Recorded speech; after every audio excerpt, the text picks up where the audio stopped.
Hi everyone, so today I wanted to cover the material for analysis in Chapter 2 of the Dressmaker, and once again we'll be centering our analysis on how to compare it with Arthur Miller's The Crucible. So Chapter 2 opens with an idealized image of an idyllic country town, and we see that through the fact that the main street of Dungatar quote-unquote sang to the chug of automobiles bearing smart pastoralist families. And the men are talking about the weather and looking to the sky, and the women are in their floral sun frocks. Now, if you compare this with the end of the chapter, it becomes clear to us that it's not quite as unassuming and quite as simple as it may seem at the start, and people have their surfaces, their secrets lurking below the surface, and we see that with Reginald Blood and Faith O'Brien having an affair. And this is something that you can compare with The Crucible, because like we mentioned in the last chapter, in The Crucible everything's laid bare from the beginning, whereas in the Dressmaker it's all kind of like puzzle pieces that fall into place as we read. Now in Chapter 2 we're introduced to Mona Beaumont, and we see her first wearing tweed, and it's a rough and unrefined fabric, which is ironic because she thinks of herself as very refined, like her mother.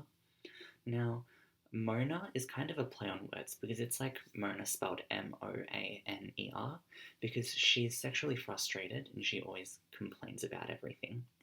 Now, Mona is one of the characters who receives what we call an ironic punishment at the end of the novel, or in her case, it's more towards the middle of the novel. And we'll talk about ironic punishment here because there's really no better place to bring it up. So many of the characters experience what we call ironic punishment, which is where their punishment is especially fitting and a little bit on the nose given what they're being punished for. So let's have a look at ironic punishment in the two texts. So in The Dressmaker, we have Beulah Harradine, who's the town gossip, and she always spies on other people, and ironically enough, she goes blind so that she can't spy on other people anymore. We have Evan Pettyman, who drugs his wife and rapes her, and he manipulates women and he cheats. And his punishment is that he becomes impotent and he's killed by his wife. With Mr. Almanac, he neglects his wife's pain. He's indifferent to her suffering when she needed his help. And in response, she isn't there for him when he needs her help. Now, Mrs. Almanac didn't do this on purpose. It just so happened that she was asleep when he needed her to break his kind of fall, I suppose you could call it that. Now, Mona Beaumont is a classist woman, and she marries a penniless man who's also really, really heavily implied to be homosexual. Elspeth Beaumont is very classist. She thinks she's better than everyone else, and she ends up having to take everyone else into her home, even though she looks down on them, and she has this sense of disgust about everyone else, and we see that because Mona says, "Oh, I have really bad hay fever," and then Elspeth says, "Oh yes, I can't stand being here in town too." She hates these people. She feels like she's better than them. We'll get into why that's a little bit ironic a little bit later in this video, but now let's have a look at The Crucible and ironic punishment in The Crucible. So Giles Corey takes a lot of people to court. He's a very vindictive person, and at the kind of towards the end of the novel, he's held in contempt of the court, and he's arrested because of his conduct before the court. Now, Reverend Paris is paranoid of his enemies. He believes John Proctor is his enemy, and he's very, very greedy. He ends up getting robbed by Abigail, who he trusted, and she's someone that he wanted to believe in. He didn't think she was his enemy, but nonetheless, she and her friends robbed him and ran away from Salem. So there's something very ironic about that outcome for him. Now, John Proctor cheats on his wife, and she unknowingly condemns him because she lies to protect his honour, which ends up leading to him being convicted. And he also invited further suspicion by forgetting the commandment against adultery when he was asked to recite the Ten Commandments.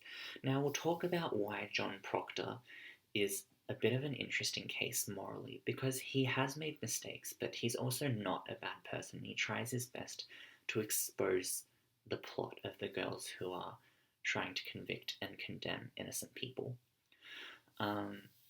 We might talk about that in another video. We might briefly cover it here. It's basically a debate, I suppose, depending on how you look at it, between moral relativism and moral absolutism. So feel free to look up those terms and get your head around them, and we'll come back to this at a later time. Now, Abigail Williams, she lied about sleeping with John Proctor and staged an outburst when John Proctor accused her of being a whore, and Danforth asked her to prove that she was not a whore, or to at least testify that she wasn't. But ironically enough, after she leaves Salem, which she destroyed, so obviously she can't stay there afterwards, she's lost the financial support of her uncle, and as a result, she ends up becoming a prostitute. Now, in Chapter 2, we're also introduced to Gertrude Pratt. Now, Gertrude Pratt is kind of an interesting character in that she's split into two, and you see this in the way that people give her nicknames. So her parents call her Gert, and the Beaumonts call her Trudy. So the Gert part of her is industrious, she's strong, and we see that when she snaps the string with her bare fingers. And I believe it was Sergeant Farratt who said that a good mule's load is always heavy. And he said that with regard to her industriousness and how hardworking she was. Now, she's also called Trudy by the Beaumonts, and we see that after she has made this transformation into a pretentious person, she's constantly referred to, even by the narrator, as Trudy. So it's almost as if she's a completely different person. Now we see these two sides of her kind of converge in the quote-unquote large and sensible navy floral that she's wearing. And her clothes encapsulate these two different aspects of her. So on one hand, there's something feminine in that frock. It's floral. And she does flirt with William. She's kind of like a schoolgirl. She kind of becomes a little girl again around him. But at the same time, she's someone who was raised to be a very industrious and sensible person, and that's where we see the large and sensible navy part of it come into play. We see that the gingham that is being referred to at the beginning of the section is tied to Sergeant Farratt's gingham skirt that he makes, and it's versatile and durable, which is something that can be said about him too. You know how there's that meme that's like, get you a girl who can do both? He's the girl who does both. He is a policeman by day and a cross-dressing seamstress, I suppose, by night.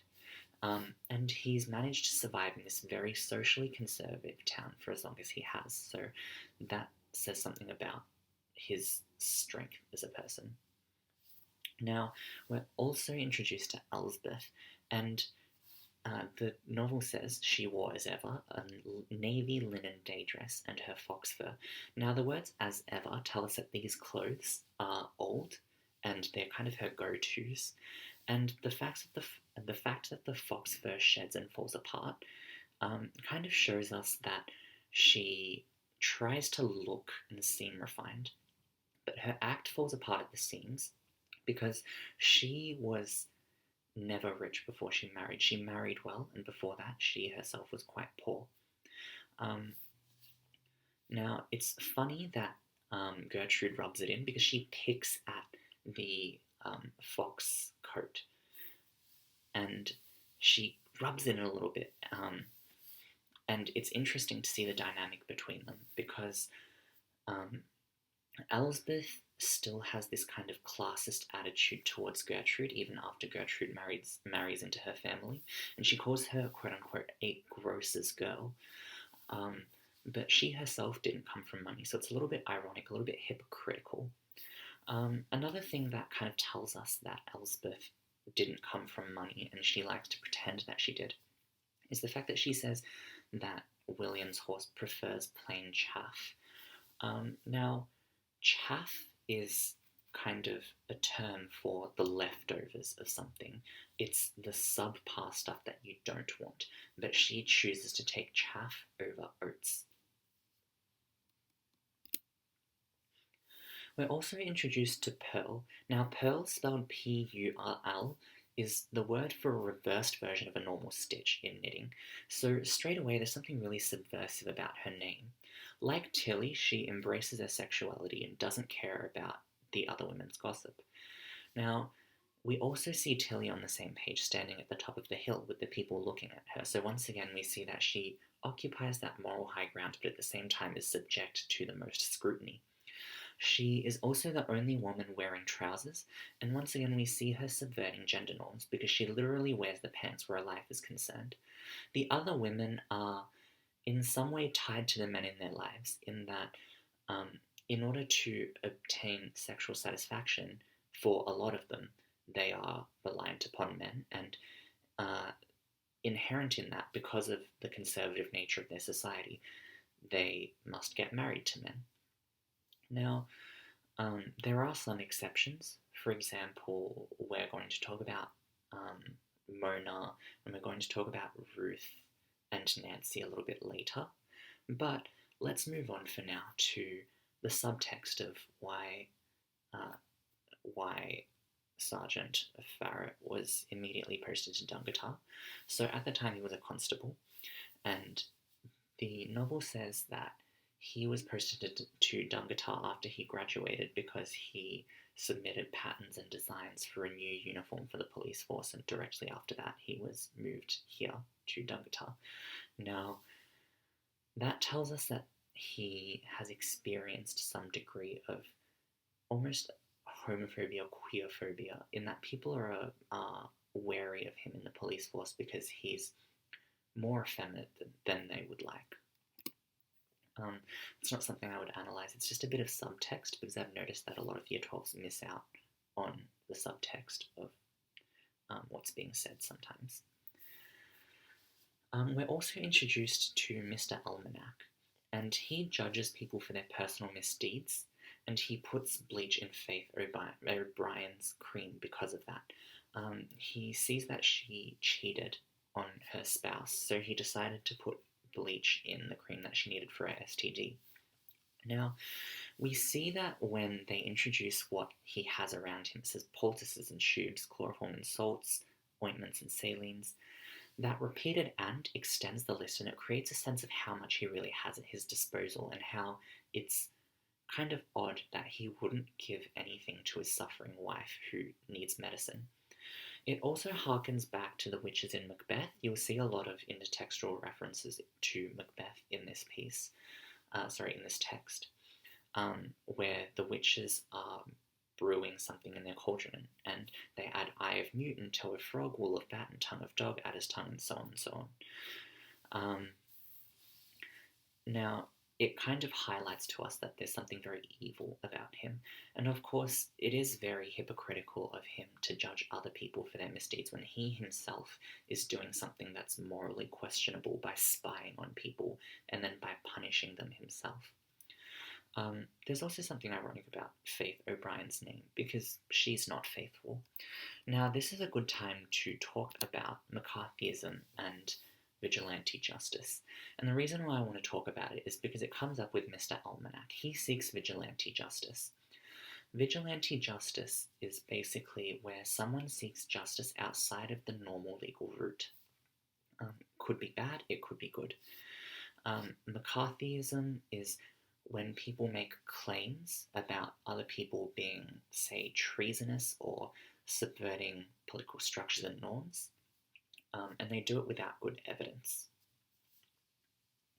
I shouldn't say good evidence, I should say sufficient evidence. Now, Mr. Almanac, Tilly, and John Proctor look for vigilante justice because they are seeking to right a wrong outside of the normal legal channels. Whereas Beulah Harradine, or the witch hunters except for Reverend Hale, they are kind of proponents of McCarthyism, where they don't need to see adequate evidence. They will condemn now and think about it later. And that comes back to historical context, as well as it also ties back a little bit to moral absolutism and moral relativism. And I want to get into that specifically when I analyze Tilly and compare her to Abigail, because they are actually in a lot of ways very similar. It's just the focus of the texts are very different. Now, in Chapter 2, we also see a few more characters who I haven't covered in great depth, like Teddy McSweeney, Reginald Blood, Alvin Pratt, Muriel Pratt, because they don't play a large part in this specific chapter, so we'll get into them a little bit later when they do come up and jump up on our radar for doing something that is worthy of analysis. But for now, let's just do a brief introduction of each of them. Teddy McSweeney is later introduced as the love interest.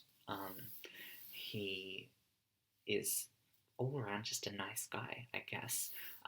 There's meant to be nothing really wrong with him. In fact, as the children would say today, he's a bit of a simp, because at the beginning we see that Tilly is quite resistant towards his advances, and we find out why later, because Ormond left her and she's very guarded about who she loves because there's some part of her that can't help but believe that she's cursed.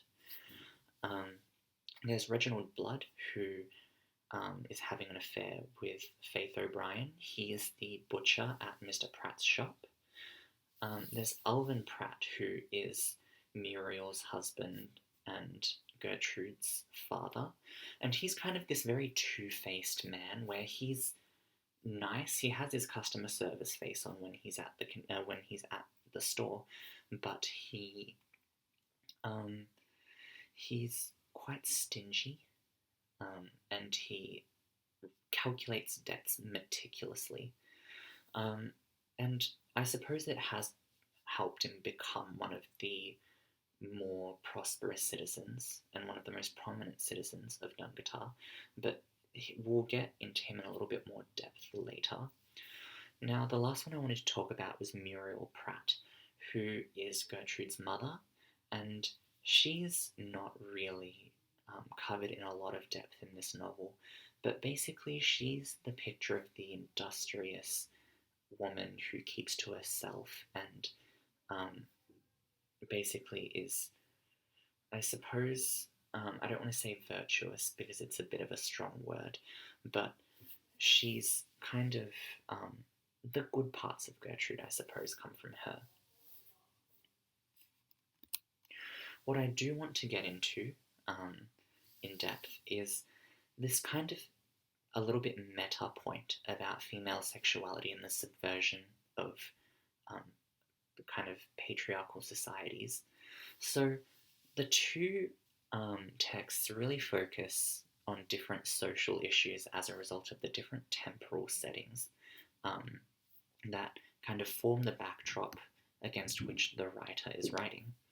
So in Arthur Miller's The Crucible, it deals with the dangers of McCarthyism because it was published in 1953, and we know that the Cold War was still going on at that time. Now, in America, there was this huge focus on weeding out the communists and the communist sympathizers in the midst of the American population. So there were almost kind of like witch hunts in America for communists. Now, there are a lot of parallels to be drawn between the Salem witch trials and the communist kind of witch hunt that was happening, because there is no visible mark of a witch and there is no visible mark of a communist. It's all dependent on their behaviour, and there's no one standard for finding out if one person's a witch or one person's a communist. It's a veiled political commentary on the Cold War social climate in America, and he couldn't comment directly on it. He had to put it into a different historical context. For example, Animal Farm by George Orwell, many publishers refused to publish it because it held too many too many parallels to kind of political issues where the Cold War was concerned. So he had to kind of hide his social commentary in this play about the Salem witch trials. Now, The Dressmaker was first published in 2000, and as a result, it deals with very different social issues. The Dressmaker is about the sexual liberation and the reclamation of female bodies, because it's written by Rosalie Ham, who herself is a woman, and for her to write so graphically about sexual acts women partake in is subversive, because it's not written by a man for the pleasure of another man. And this is specifically, or especially the case, when it comes to Mona, Ruth, and Nancy, because they have sexual identities that are independent from the men in their lives. While Mona is attracted to men, she doesn't rely on men for sexual pleasure, because we see that she masturbates, and Rosalie Ham describes it in very vivid detail. Ruth Dim and Nancy Pickett are lesbians, so once again, their sexual acts are not performed for men, nor are men involved in it in any way. So, hopefully you guys learned something. Thanks for watching, and I will see you guys in the next video.